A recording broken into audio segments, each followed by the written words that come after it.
users. Locations Lighting London are our old friends. Every shoot we do, we collaborate with these guys. They are our gaffers. They provide all the lighting, all the essential stuff for your shot to look sexy. Today, I asked them to paint the studio in blue. Let's check it out. Yay!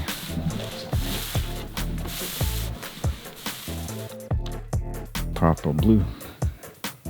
As you remember from my last video, Bluescreen is actually harder to light than green screen, and luckily we're working with Bluescreen today. In order to get a good key, you need an evenly lit surface. That way you're eliminating any tonal variation of the screen and it will be much easier to key it out. Without evenly lit surface, you will get really hard times. We use blue today because our final target scene is dark, and blue is better for dark. How to determine if your screen is evenly lit? Don't trust your eyes. Trust technology. I prefer to use false color feature in my camera. As you can see, despite the backdrop is looking relatively even, in fact it's not. So I explained the whole project's concept to Chris and asked him to put blue gels on all the backlights, put blue gels on side lights, and put a big soft source right in the center of the set. These things takes the most time, so I wanted to build something universal. We had quite a few shots to do in a couple of days.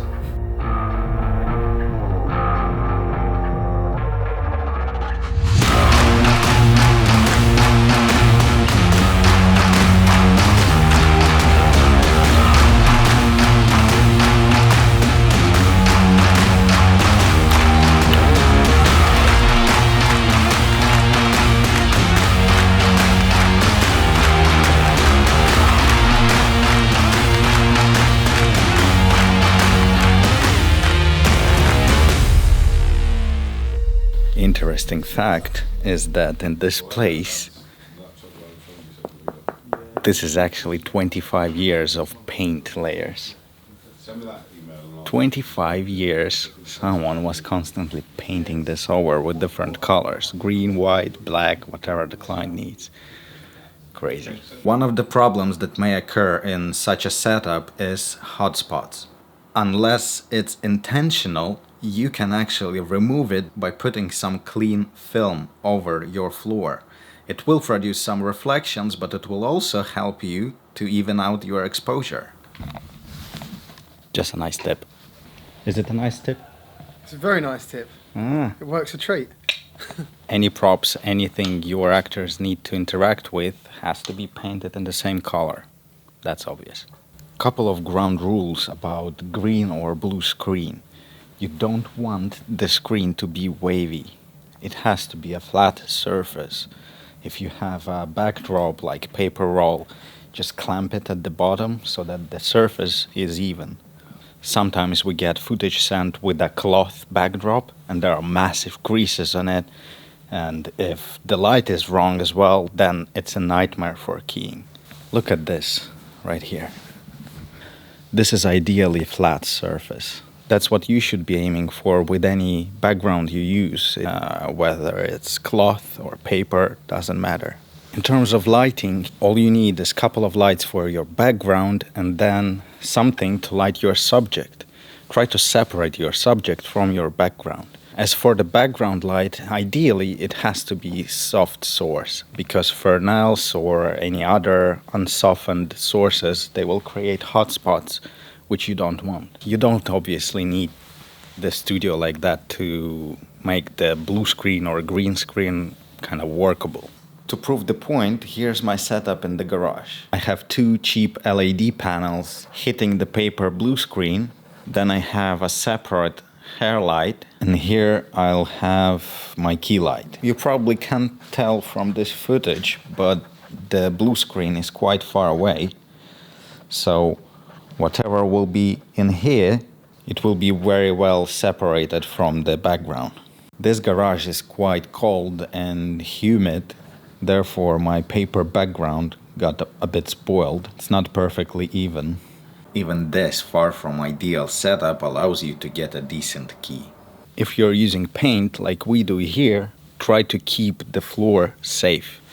Because, have a look, these stains are nothing critical, but they may become a pain in post. In general, the rule is, if there's something you can see, it means you can key it out. But following some rules just makes the whole process faster and more efficient. This is what you want. I also want to say big thanks to Denmark Studios and Locations Lighting London. I actually have quite a few videos from behind the scenes and stuff with these guys. This time I asked Chris, one of the co-owners, a couple of my questions. This is Chris. Hello. The studio is called Denmark Studios. That's right, yeah. Can you tell the story behind the name? Nothing too exciting really, but it all came about when we were building the studio. My granddad, Dennis, was dying, and my youngest brother had just been born. His name was Mark, so we kind of decided to name it after the the older generation and the new. So it was Dennis and Mark became Denmark. Denmark.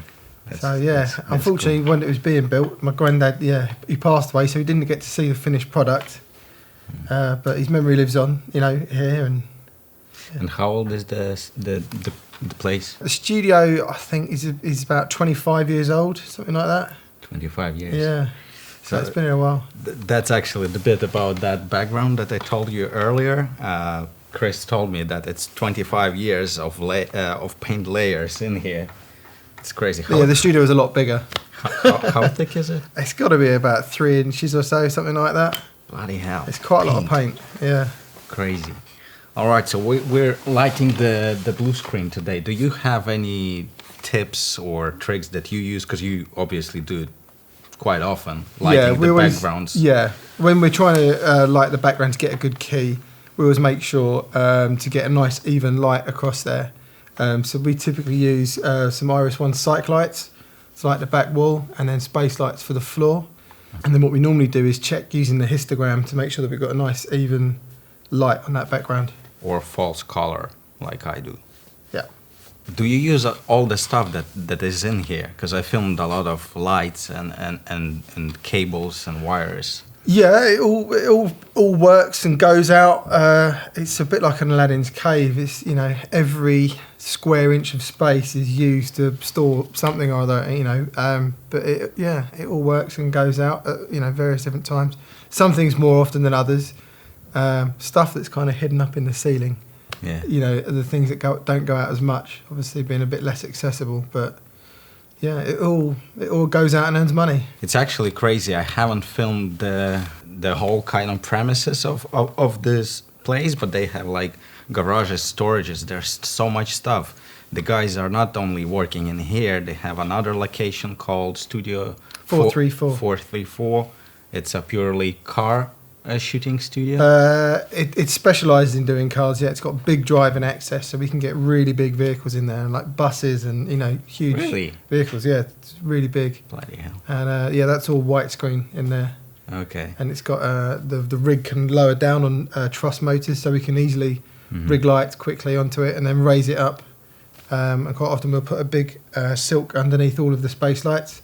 So we have like what we've got here with the softbox that we did. Yeah. But on a much, much bigger scale. We're talking like 30, 40 space lights under the softbox. That's nice. The guys are renting out the gear, the lights, everything to help the production light their visions, not only here, but across the UK. Yeah, that's right, yeah. Only UK.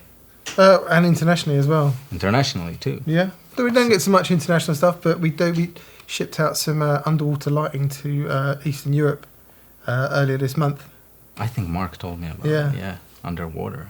Every shoot we do, we work exclusively with Locations Lighting London. And I'm really grateful to know these guys. And likewise. Thanks, Chris, for helping me. You're very welcome. With the anytime. Blue Monster. It's good fun. Yeah. I'm not even sure if this video will be super educational, but I thought I would give my tips that I'm using here. Those are not tips, really. Those are general rules. Everybody doing it. Recently, I had bad luck to receive several really, really, really bad green screen footages. So I thought I may as well talk about this green blue screen stuff a bit more. Day 1 finished. I hope, guys, the tips were useful. In the next tutorial I will teach you how to go around keying, what tools you would use and the concepts you need to know during the key. Just nice thoughts slipped out of my mind.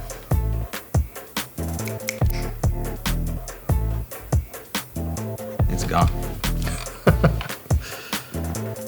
Old grandpa going down his... Oh, we did a bit. Struggling there.